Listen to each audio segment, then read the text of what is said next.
Greetings, Wanderer. The Abyss welcomes you once more. I decided to redo this video because since I do not read this book before I record, I did not realize that there was an explicit scene in the last chapter, the one that I'm gonna read today again. This time, skipping that scene. It is a windy day today, so you may hear the wind chimes. But without further ado, we will read once more chapter number 2 of Pūrākau, Māori myths retold by Māori writers. Let me go back to chapter 2.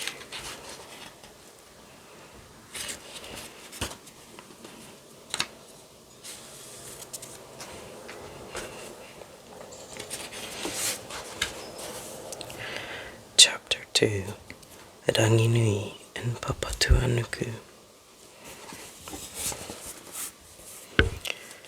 We who live in darkness, by Honi to Father.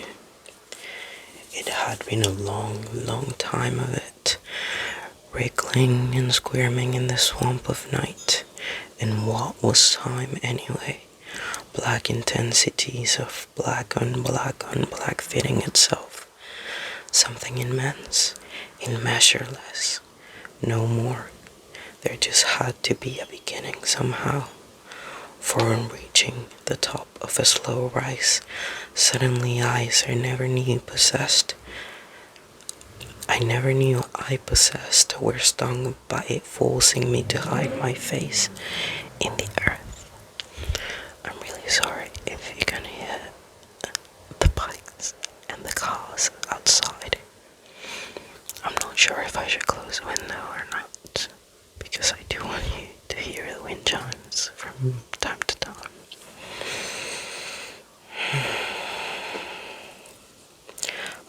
It was light, my brothers, light, a most beautiful sight, infiltrated past the armpit hairs of the father.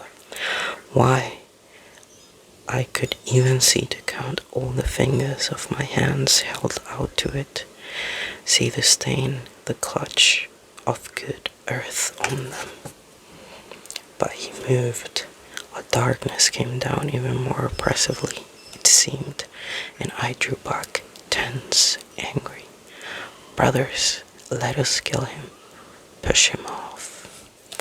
So here, I believe, refers to when the gods, the Atua, were talking about not having enough space to grow in between the embrace of Ranginui and Papatūānuku, the Sky Father and the Earth Mother. So Tānu, the Atua, the god of trees, grew so tall that he separated them. And this is held as the first sin in Māori mythology. Why the first sin? Because basically Tānu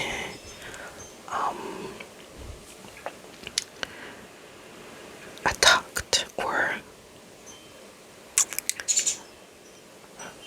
yeah, the bird. Anyway, Tānu basically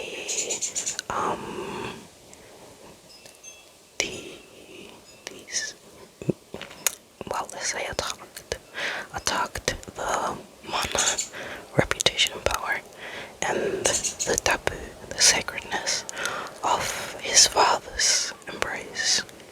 And all the gods wanted Tānu to separate them, except Tawhirimatea, the god of wind. Okay, so let's go with the Papatūānuku's narration of the aftermath. Skipping the explicit visit scene, which, by the way, was a masturbation scene of self-pleasurement scene of papatūānuku. Anyways, papatūānuku by Whiti Hereaka. In the end, it was their son, Tane, that separated them. She knows it's repugnant to admit that even to herself. Those who say that it is not fair to blame the children have not met stubborn, tenacious, persistent Tane.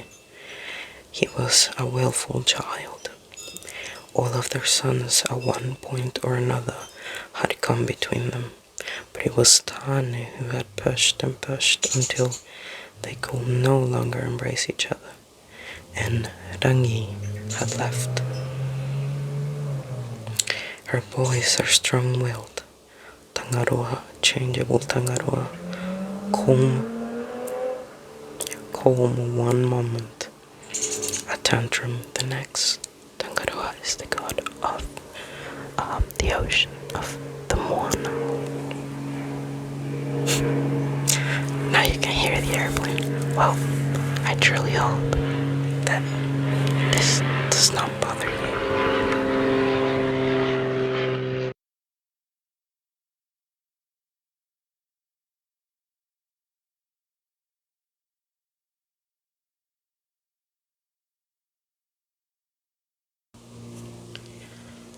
Hafirimatia, strident in his beliefs, always trying to stir something up.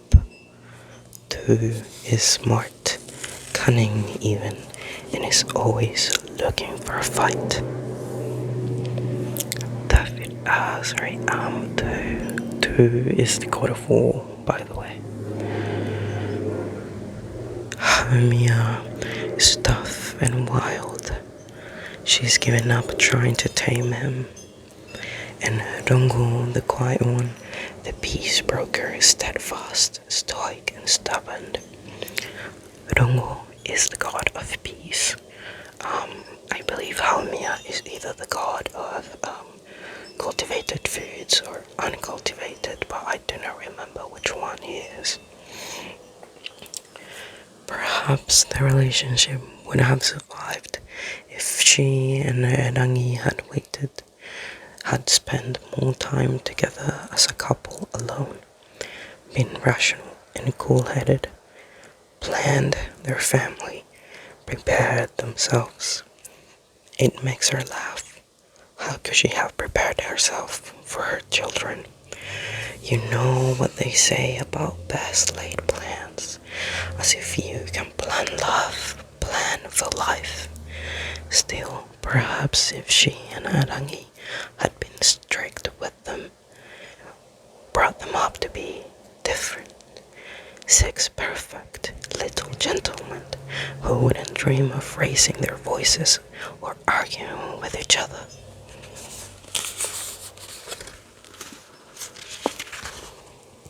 Or, heavens, their parents. It is a fleeting fantasy. Those docile, obedient children are blank-faced in her mind. The thought of their glowing voices chanting, "Mommy, Mommy," makes her shiver. Ah, my sons, I wouldn't have you any other way. She can't blame Tane, not entirely. There must have been signs before. Sometimes she thinks of herself clinging to Rangi, her grip so tight that her fingernails dug into his skin. Maybe her intense need for him pushed him away.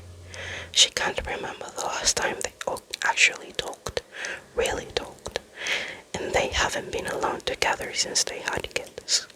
Apart from their children, she doesn't know what they have in common. Rangi was always the one with his head in the clouds. She was always the grounded one. Why didn't they fight harder to stay together? They should have held on until their fingernails were ripped from their beds. Maybe Tane's pushing was the excuse they had both been looking for. It is strange to think about it, but perhaps they started separating the moment they came together. All their past decisions led here. She has a terrible crick in her neck, had it for years, but it's flare up again from the stress probably, or maybe from the relief. She moves her head left to right and then back again, trying to release the muscle. She reaches for the knot just underneath her shoulder blade, trying to dig in with her fingers, but it is just out of reach. There is pain in doing nothing and pain in trying to free it. She's not sure which is worse. Her forehead tightens.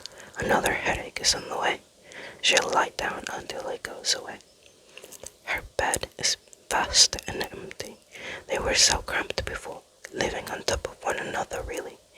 It was no place for growing boys. She heard them grumbling amongst themselves. Perhaps they thought that she couldn't hear them, their bickering and their plans. We need more room. I can't breathe here. We should kill them. There was a hush after two had said it. Of course, she didn't believe he meant it, although there's a darkness to him. Something in the way he stares like he's always plotting his next move. Of course, he didn't mean it. Of course he didn't. What would Do know about death? It's irrational and paranoid to think that her children were plotting against her. Sure, sometimes I felt like they ganged up on her, but that's what children do, isn't it? They test the limits and push boundaries. That's how they grow. She closes her eyes as if she's trying to shut the thought out. Why would her own children want to hurt her so badly? Hurt themselves? Because, despite their bravado, she knows that they miss Rangi too. Her pillow is wet. She wipes her face with the back of her hand as she sits up. She was never a pretty crier.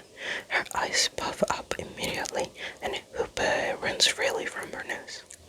I believe hupe means, like, the mucus, basically. She shivers and pulls a shawl around her. She feels cold all the time now, more if she has been crying. Maybe the need for warmth is a comfort thing, mental rather than physical. Tane gave her the shawl. He can be so thoughtful and generous that it makes her feel guilty about dwelling about his flaws. Funny, she never thought that green was her color, but this suits her so well. Maybe she doesn't know anything about herself at all. She looks at herself in the mirror, really looks. Her own face is like that of a stranger. She has trouble recognizing herself. She knew Rangi's face so well. His eyes flecked with light, his nose, his lips. Almost every pore and whisker she knew it so intimately. She studies herself. Her smile, her frown. Looking at herself makes her think of what she's missing. His lips on her, their shared breath. Does she have real sympathy for the woman in the glass? That woman is a stranger to her. It is too quiet, with the shawl wrapped tightly around her. She goes in search of her boys. Surely the chatter will chase these useless thoughts away. Where are they? The homestead is empty. The boys have scattered. Did they hear her crying and flee? No, she can imagine they would be so callous. They're exploring. The novelty of having so much room is still new to them. They've made this place their own, each staking out their territory, busy with their interests. Rongo will be nearby in the garden, digging neat furrows into the ground. Tane and Haumia will be in the bush. Tane has probably claimed the tallest tree, and Haumia will be hanging out in the scrubland. Alright, so it appears that Rongo is the god of both peace and cultivated foods, while Haumia is the god of uncultivated foods. Two could be be with any of them. It depends on his mood, or if he has annoyed his brothers, which often he has. She wanders around the homestead, checking each empty room until she's back on her own. Even if the old place was cramped, at least she wasn't alone. Who has she talk to here? Her sad reflection in the mirror. She looks at herself again, tired and sad. Has she always looked this way? She reaches out and touches her reflected cheek, so cold and hard. She had thought that her family was all that she wanted, all that she needed. She's devoted herself to them, and now what? What is there left for her now? She was happy before. They were happy before, weren't they? She feels numb. She doesn't know who she is.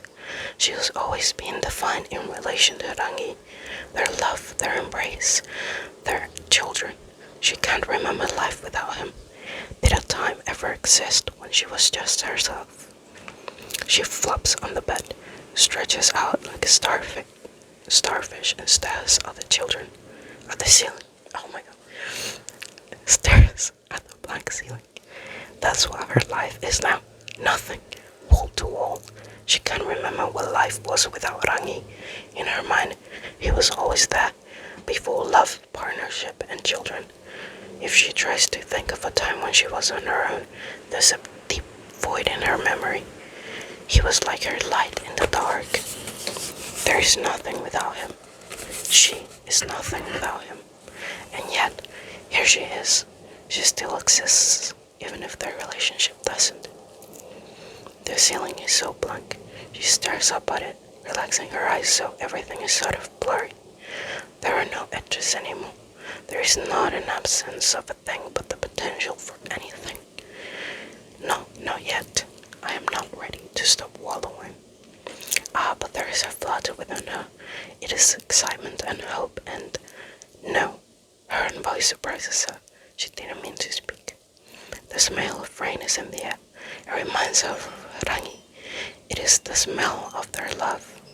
Petrichor, the musk of the earth and sky combined. Rangi was her first love, her one and only love. But now she wonders if it was real. Had they simply settled for one another? Had they been too scared to live without one another, too scared of the unknown? Since their separation, she can finally see Rangi as another being. When they were together, it was easy to think of themselves as one organism. Lovemaking had always been passionate. They had always been hungry for one another. She can still feel his touch. The prickle of nerves running right down her spine from his breath on her neck. She reaches out her leg and kicks the door closed. It'll be just her luck if one of the boys wandered in now. She now closes her eyes and thinks of him.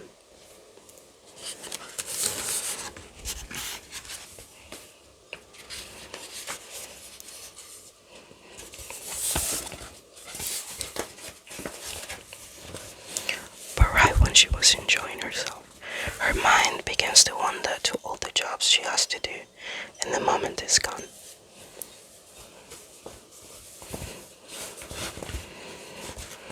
She presses down herself, trying to convince that it is his weight upon her, determined not to give up.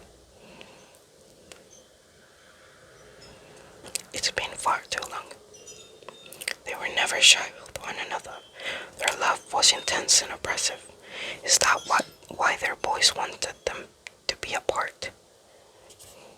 She was happy with Rangi. She felt whole. She was satisfied. Now she is apart from him. She has the clarity to ask whether it was the same as being fulfilled. She looks at her hand. The skin is pale and smooth like a scar. She supposes that it is. Is it finally time to learn who she is?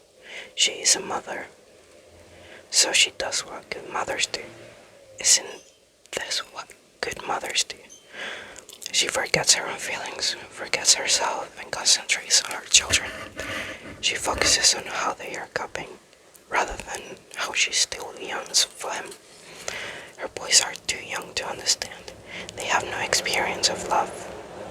That is all-consuming. She loves their father still. It would be so much easier if she hated him. At least then she would have anger and distress from the hole he's left. If she hated him, then she wouldn't miss him, right? It is so lonely here.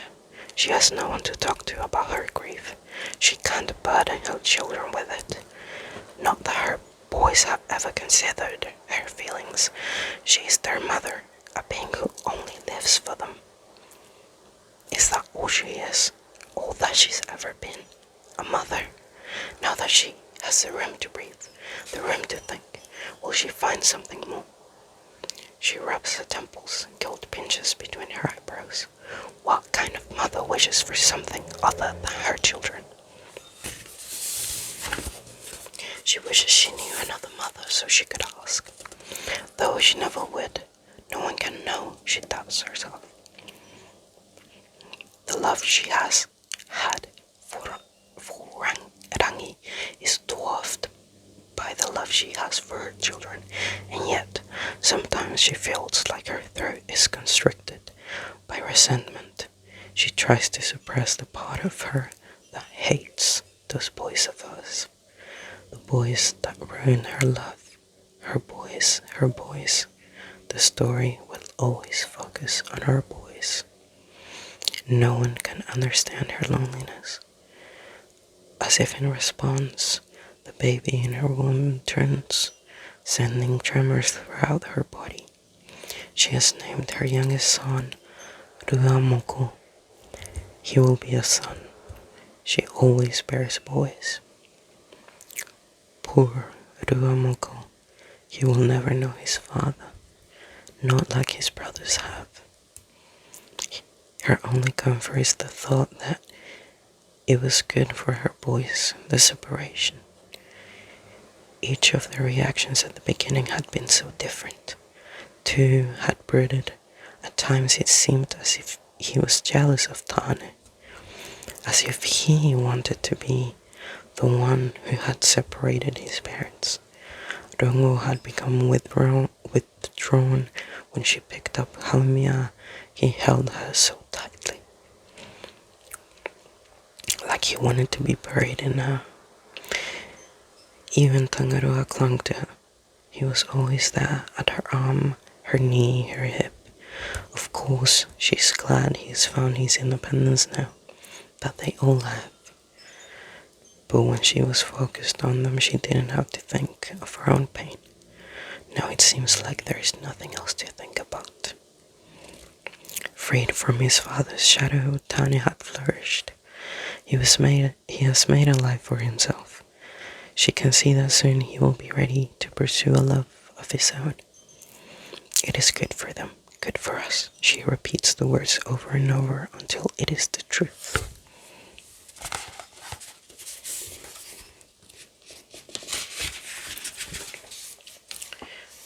Most of her boys had stayed with her. Only Tawhirimatea had gone with his father.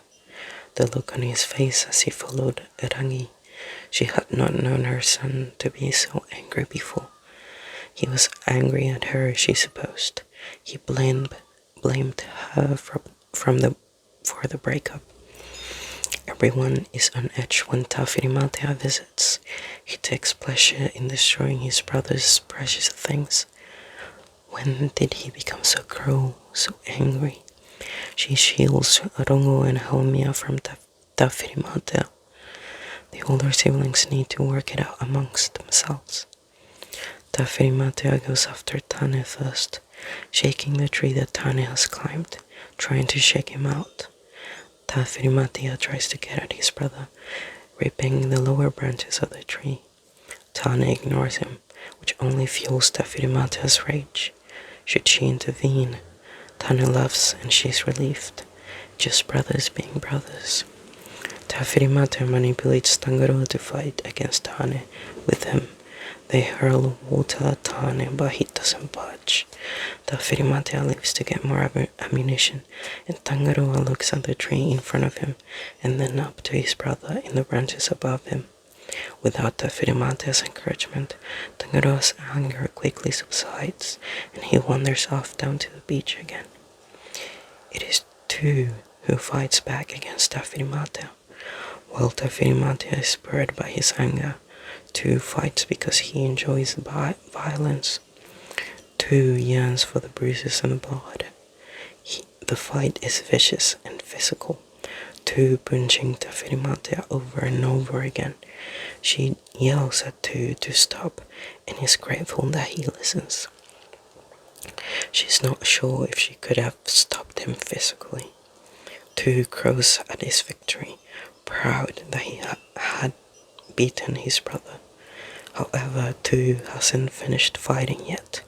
It is like he just can't stop his rage now that he's unleashed it. Angry that none of his brothers stood with him against Tawhirimātea, Tu finds any excuse to argue and fight. She's disgusted by her sons. Where did the love go? How has she let such cruelty take seed? She cannot bear to see Tawhirimātea's rage and humiliation. She cannot bear to see Tu's arrogance. Rangi calls her, pleads for them to be together again. He pours his grief over her, and suddenly she feels the weight of him again, pressing down upon her. She didn't realize that she had been drowning under him. That alone she could breathe. That she can't muster any sympathy. Why should she be burdened with his pain?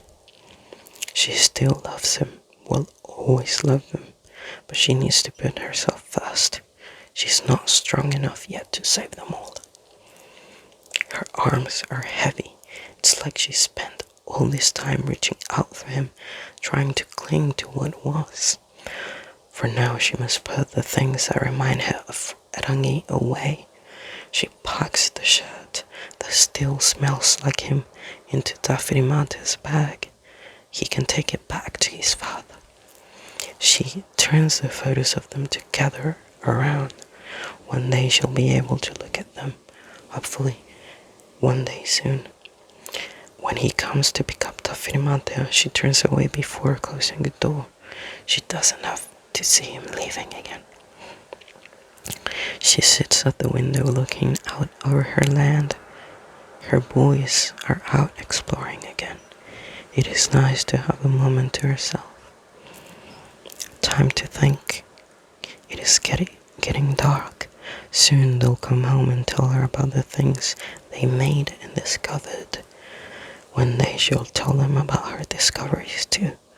As the light fades, she can see herself reflected in the glass. She reaches out to touch her cheek. The glass is still a little warm under her fingertips. There you are, Papa. Yes, it was good for them. It was good for us. We needed room to grow.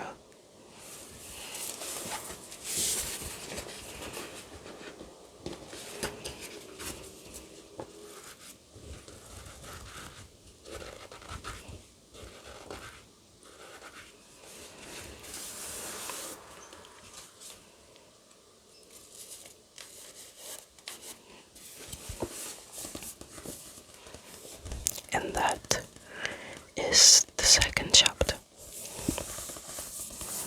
The third chapter will talk about the mankind and mortality,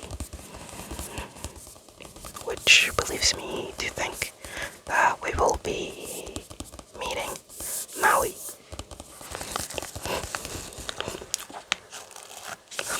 Listen to my beard against the book.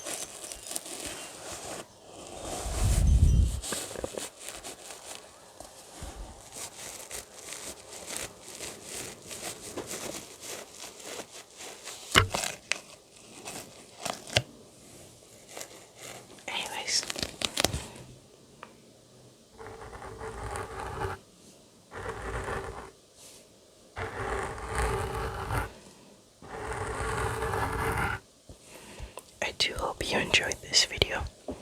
I don't know if hearing the occasional bird song and wind chimes was worth hearing the cars and the honking. But I'll find out after I finish recording this, and then I'll make a decision whether or not to record my videos during the day or continue recording them during the night. I don't really know if I'll finish reading the whole book on video, but I know that at least I will be reading the 3rd chapter.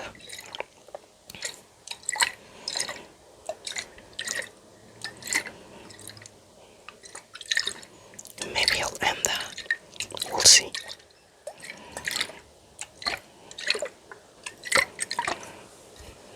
Alright. Have a good night.